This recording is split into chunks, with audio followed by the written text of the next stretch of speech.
দুটি সংখ্যা এ ও বি, এ 20% যদি বি এর 30% এর সমান হয় তাহলে এ ও বি এর অনুপাত কত? এই অঙ্কটা আমরা যদি 2 সেকেন্ডে করতে চাই কিভাবে করব সেটা দেখে নাও।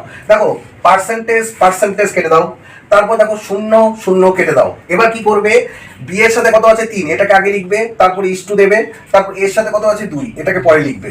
তার মানে নির্ণয় অনুপাতটা হবে 3:2, বি নাম্বার অপশনটাই হবে কারেক্ট।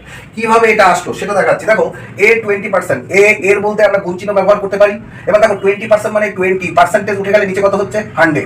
এটা সমান তার সাথে সমান বি এর 30%। দেখো বি এর জায়গায় আমরা গুণ চিহ্ন দিতে পারি, 30% মানে 30, পার্সেন্টেজ উঠে গেলে নিচে হচ্ছে 100। এবার দেখো 100 কেটে দিতে পারি, এবার দেখো 0 0 কেটে দিতে পারি। তার মানে কি হচ্ছে এ, এবার বিটা গুণ আছে, বিটাকে এই পাশে নিয়ে আসলে কি হচ্ছে ভাগ।